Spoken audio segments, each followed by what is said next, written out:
social media measurement is the practice of understanding the value or the impact of the conversations that happen on the social web. And so those could be conversations between people, those could be posts from a company to an individual, it could be social advertising, it could be a social support interaction where you maybe send a tweet to a company because you need some support help. Basically, any way in which people and institutions interact on the web can be measured in some way or another, and should be measured so that companies understand what they're getting out of their social media investment.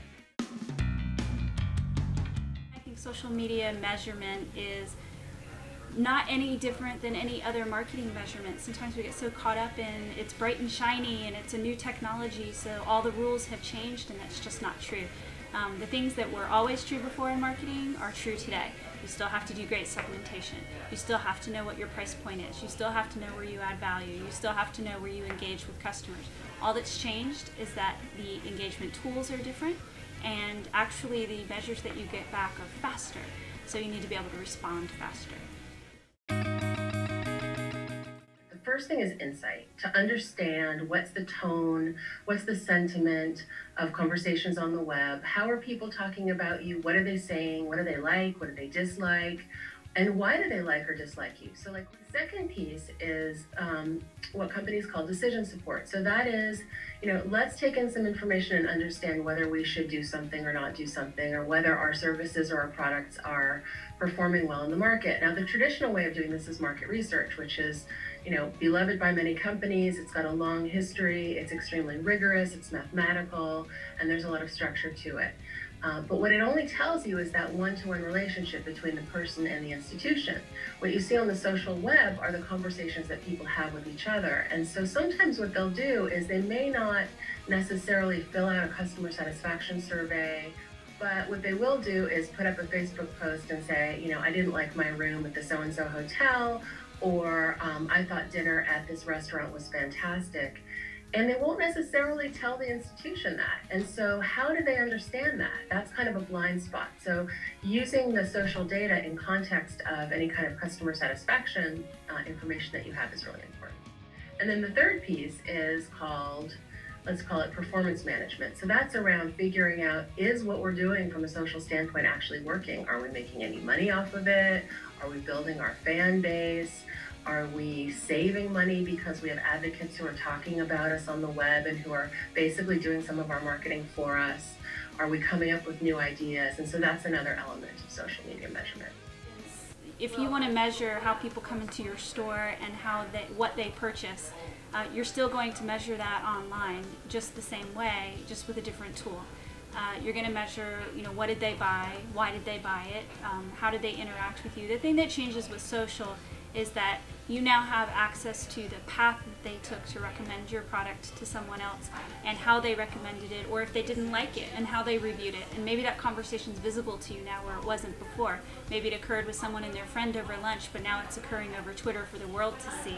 And from measuring it, that's really the biggest difference, is that it's faster, it's less expensive to measure, and it's something that's more visible, not just to you as the business owner or the product manager, but it's visible to everyone. So if it's a positive experience, that's great, it was visible to everybody. If it's a negative experience, it's visible to everybody.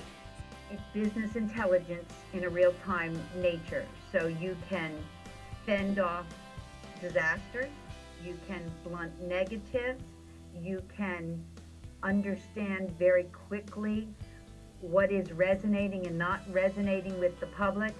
No longer can an organization say, this is my brand, like it or lump it. A brand now is how the public, how the consumers, how the marketplace interacts with that brand. So basically, people are talking about your brand, and whether you're listening or not. In fact, those who don't listen deeply, consistently, and across the board, and incorporate what they find, glean the insights, and take them to people who can act on those insights in a timely manner, they won't be in business down the line.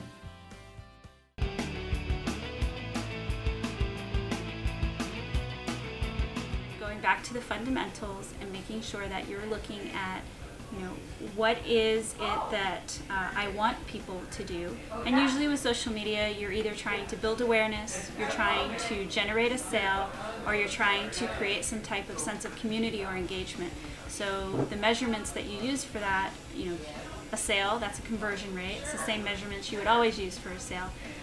If it's to build awareness, well, that's brand management and brand strategy, and you're going to use the same tools that you used before, or you're going to have deeper insight into that brand recognition, or that brand awareness, or brand sharing, or brand engagement. You're just going to have deeper insight into that.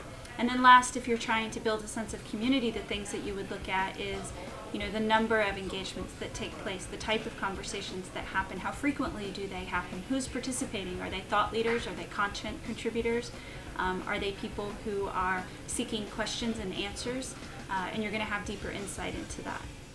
So there are a number of different tools you can use to measure social media. If you're looking at PR, the thing that you really want is conversation analysis. So what you want is a tool that will help you understand what's the conversation, what are people saying, why are they saying it, are they saying it more than they were saying it before.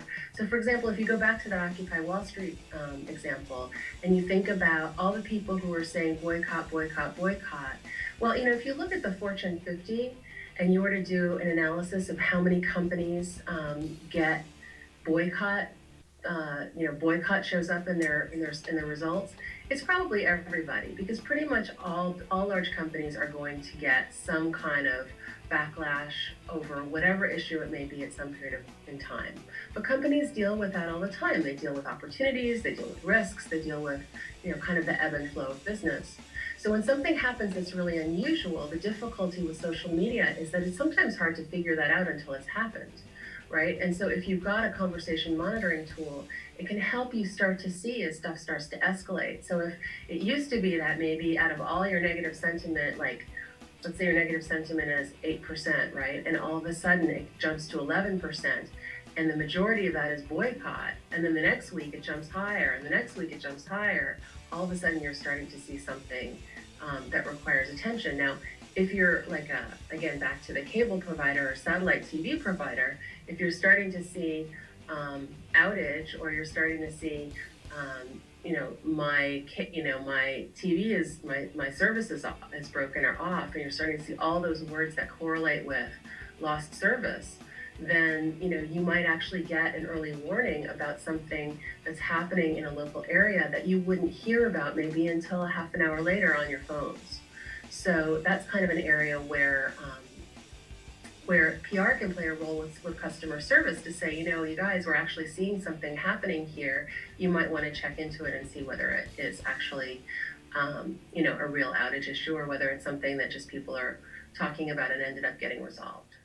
If you're talking about monitoring, some of the tools are called Sysomos, that's SYSOMOS, Radian 6, Alterian, Crimson Hexagon, NetBase, Visible Technologies, Lithium, which has a tool called that used to be called Scout Labs that they acquired, and all of those will help. There are also some inexpensive or free tools for individuals to use, or small businesses. I really like the tools by Simply Measured quite a bit. And then if you go to, if you just search Twitter tools, you'll find a ton of them. Some of the good ones are Tweetalizer, TweetReach, on and on and on. So there are tons and tons of tools. There's no shortage of tools. The question is, what should you be using? And it really has to do with what your goals are. I really like Sprout Social. I like it because it's easy to use. So I find that once I've got a client up and running on social media, it's a very easy tool for them to then pick up and go run with. We don't have to do it for them. So for that reason, I really like that tool. I think it gives you some very baseline measures. And most people who aren't marketing experts, that's what they're looking for. So it gives you demographic information. It gives you good line of sight to number of followers, types of followers, categories of followers. Very simple, easy to use tool for the newbie.